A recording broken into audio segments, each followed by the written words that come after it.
This planet doesn't belong to us. Ancient species owned this Earth long before mankind.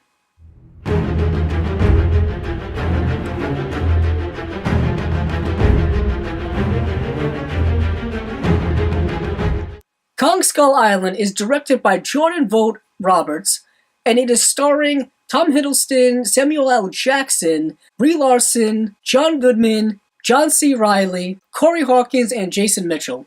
Before I go any further with the review, I just want to say there will be no plot spoilers. This is the second film in what people are dubbing the Monsterverse, the first film being the 2014 Godzilla film directed by Gareth Edwards.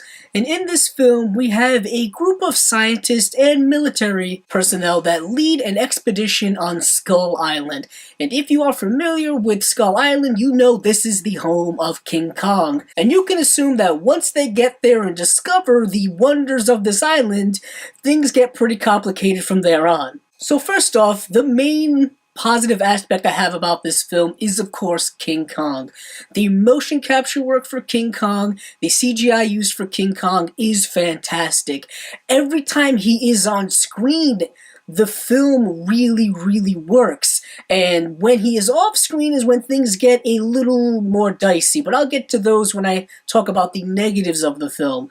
But I will say this, the film has a very cool aesthetic to it. It's kind of a throwback filter to what films would kind of look like in the 1970s. This film is also something that takes place during the Vietnam era, or towards the end of the Vietnam era. They touch on a few cultural things and political things that are happening here in the United States. Also, the CGI in the film itself is really good, especially when it comes to the character design or the various creatures that are on Skull Island. I thought they were extremely well detailed and realized in this film. This film also has a relative great pacing to it. Once you get to Skull Island, which is essentially the second and third act all take place there, the pacing is really great. Everything is constantly moving forward. It's very much a survival film. This film is a really great, entertaining monster film. But as much as I like the film for its monster film aspects, it does have all of the baggage and inherent problems from monster films, and that is that the human characters are not written particularly well. There's a lot of contrived plot points that really bothered me throughout the film. This film stars a really great cast, but this film doesn't give them that much good stuff to work with, especially when it comes to the dialogue. Some of the dialogue in this film is really kind of clunky. The one-liners kind of don't work from time to time. Some of the humor does hit. I have to say, I enjoyed the John C. Reilly character as kind of this marooned ex-military man who is kind of crazy in the head,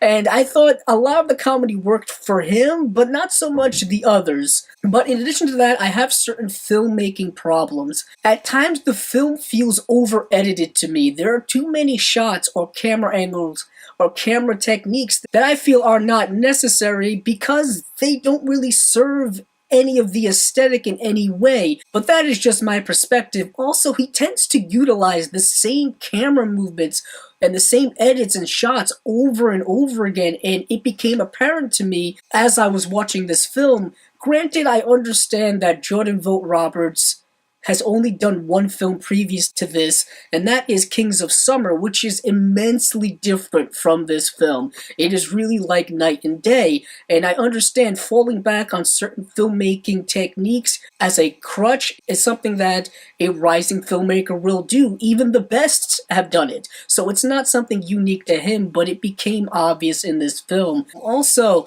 a really overabundant use of slow motion in the film. Granted, slow motion is used a lot in movies, specifically during action sequences to accentuate certain moments, but it was really used noticeably a lot. So those are some of the problems I had. I think they're specific to my perspective of the film because I am viewing it from a filmmaking perspective most of the time. So with all that being said, I'm going to give the film a 3.5 out of 5 stars. It is very entertaining. King Kong is awesome when he's on screen. The acting isn't very bad. The characters are inherently underwritten in the film, which is unfortunate, but in a monster film, it's not that too big of a hindrance. If you like this review, please check out my other videos on my channel.